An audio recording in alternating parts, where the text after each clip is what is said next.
ये खास रियलिटी है। पुरानी जनरेशन ने ना बहुत कुछ बनाया था, न्यू जनरेशन से प्रॉपर्टी एक एसेट भी नहीं बन पाएगा। इसके पीछे कोई ऐसा फाइनेंशियल फैक्टर नहीं है कि बॉस आज के दिन में इन्फ्लेशन हो गई है, आज के दिन में अनएम्प्लॉयमेंट है या उनको सैलरीज बड़ी कम मिल रही हैं। Only sole reason is show of culture and boss उसमें हम दुनिया में सबसे आगे हैं। 25,000 की सैलरी लगती नहीं है, 2.5 लाख का खर्चा शुरू हो जाता है बॉस। आपको ये समझना जरूरी है कि ईएमआई ने रिप्लेस कर दिया आपके फाइनेंशियल लिटरेसी को। ये हार्ड रियलिटी है। न्यू जनरेशन इस करके नहीं कि वो पैसे कम कमा रहे हैं, इस करके they already spending like rich. पहले समझे हैं क्या कैसे सोसाइटी की थिंकिंग चेंज हो रही है। पहले ना अगर कोई स्ट्रगल कर रहा होता ना जिंदगी में और थोड़ा फाइनेंशियली वीक होता था ना, वो थोड़ा साइलेंट होता था and he used to struggle till he used to succeed. आजकल ना सब कुछ चेंज हो गया है। लोगों को ये ना कि पता ना लग जाए कि मेरी सैलरी कम है और मेरे पास नेटवर्क नहीं है, बैंक में चाहे 5 रुपए ना हो, but we have to look rich. लोगों को दिखना चाहिए मैंने पहना क्या, मैं कर क्या रहा हूँ। इससे कोई मैटर नहीं है कि अकाउंट में कितने पैसे पड़े हैं, उन्होंने कौन सा आगे चेक करना है। प्रॉब्लम की गहराई को समझने के लिए ना कुछ एग्जांपल देने जरूरी हैं। एक डिलीवरी बॉय अराउंड 18,000 की सैलरी है बॉस, 1,80,000 का आईफोन बाय किया हुआ है। आप ना किसी प्राइवेट कॉलेज चल जाओ बॉस, बच्चों के पास महंगे महंगे 30-40,000 के स्नीकर्स, प्राडा बैग,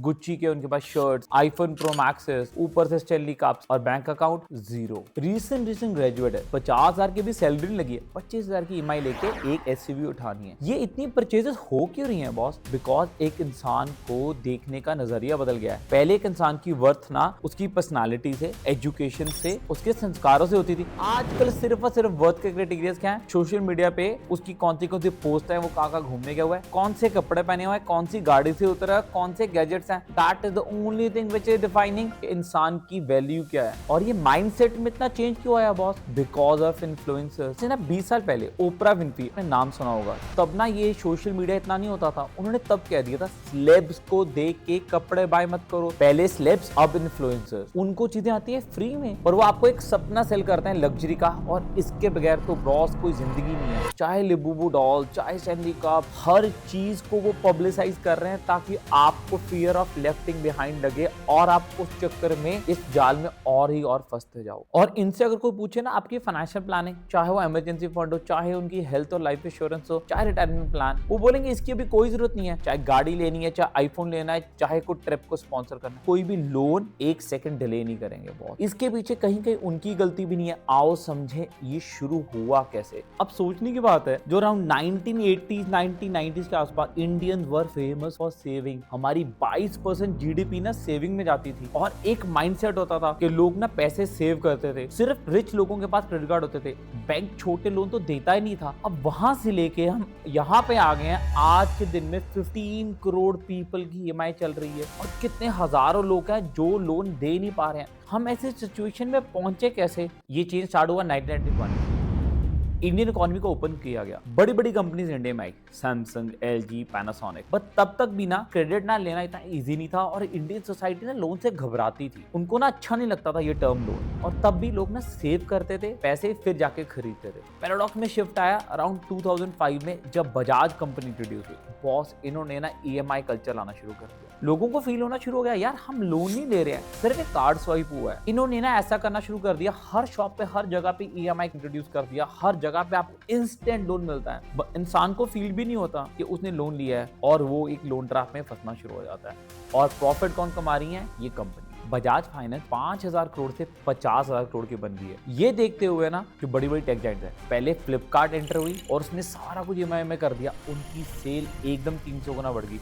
इसको देख के अमेजॉन ने भी जंप इन किया और इन्होंने दुखती नस को पकड़ लिया। लोग अगर ईएमआई से बाय करते हैं ना, उनको फील नहीं होता कि वो कितना एक्स्ट्रा पे कर रहे हैं और कितना उनको नुकसान हो रहा है। उनको एकदम ना रिलीफ मिलता है। हाँ, हम स्टोर के अंदर गए, हमने कुछ बाय किया and a sense of freedom and success and खुशी थोड़ी देर की, उस करके they started falling in EMI. Last 20 सालों में जो जीडीपी तो डेब्ट रेशियो है वो ऑलमोस्ट हमारा 11 to 38% हो गया है और इंडियंस की सेविंग अराउंड 20 to only 5% रह गई है। बॉस यहाँ पे ये समझना जरूरी है क्योंकि लोग अपनी ईएमआई दे रहे हैं और ईएमआई से एक बहुत बड़ा चंक कैश फ्लो का जो आपके मंथली पैसे आते हैं उसको पहले ही कंज्यूम कर लेता है, तो सेविंग की प्रोबेबिलिटी और कम हो जाती है। इसी चक्कर में आपने कुछ नेक्स्ट टाइम बाय करना है ना, तो एक और ईएमआई। इसी करके ना लोग ना लोन के जाल में फंस रहे हैं। ये मेरा कहना नहीं, ये आरबीआई डाटा है बॉस के हर अर्बन घर में अराउंड 2 से 3 लोन चल रहे हैं। ऊपर से बॉस अगर आपके पास एक लोन है 35% चांसेस है अगले 2 साल के अंदर अंदर आपको एक और लोन लेना पड़ेगा। और सरप्राइजिंगली ना लोग अभी जो सामने बैठे होंगे उनमें से बड़े कह रहे होंगे यार ईएमआई करके तो फायदा तो हमारा ही हो रहा है। बॉस फायदा आपका नहीं हो रहा है। एक नॉर्मल इंसान जब ईएमआई या लोन लेता है ना वो 60 to 70% एक्स्ट्रा पे करता है। वो सारा कंपनीज को जा रहा है या ये फाइनेंशियल इंस्टीट्यूशंस को जा रहा है और आपका सिर्फ और सिर्फ उसमें नुकसान हो रहा है। इसी करके ना जेन ज़ी है ना सबसे ज्यादा लोन में है because they want to make it big, they don't want to wait.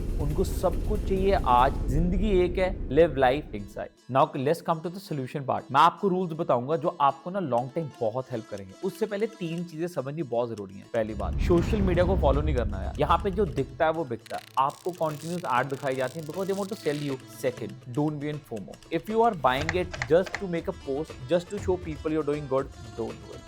कुछ भी बाय करने में लॉन्ग टर्म सोचो। अगर आपको लग रहा है ना आप कोई चीज बाय कर रहे हो लॉन्ग टाइम यूज करने के लिए, आप डेली यूज करोगे और 6 मंथ से ज्यादा कम से कम आप बाय करो। ट्रेंड को फॉलो मत करो। ट्रेंड आते हैं जाते हैं और घर में सिर्फ और सिर्फ जंक इकट्ठा होता है। रूल शुरू करते हैं। पहला, कोई डेप्रिशिएटिंग एसेट के लिए कभी लोन नहीं लेना यार। आपने एक आईफोन लिया 1.5 लाख का, उसकी टोटल ईएमआई के पास कॉस्ट पड़ती है 2 लाख। आपने 2 साल पे किया, आज के दिन उसकी पेमेंट लाइक 70-80 हजार पे रह रही है, तो बॉस वो बहुत ही नुकसान वाला था। दूसरी बात है, अगर आपने कुछ चीज बाय करनी है तो आपके पास twice the amount of the cash आपके अकाउंट में होना चाहिए और वो आपकी नेटवर्थ का अगर 10% नहीं है तो don't buy it, you can not afford it. तीसरी बात, आपकी जो टोटल ईएमआई है सारा कुछ मिला के should never be more than 40% of your income. और अगर आप कोई पर्टिकुलर चीज बाय कर रहे हो, अगर उसकी कॉस्ट आफ्टर ईएमआई मतलब total cost including EMI including every taxes should not be more than 110। मतलब 100 रुपए की चीज है तो सिर्फ 10% एक्स्ट्रा पे करोगे आफ्टर ऑल दी कॉस्ट। अगर वो नहीं है तो don't buy it. Lifestyle change, अगर आपकी सैलरी इंक्रीज हो रही है ना तो अपनी ना लाइफस्टाइल को एकदम अपडेट नहीं करना,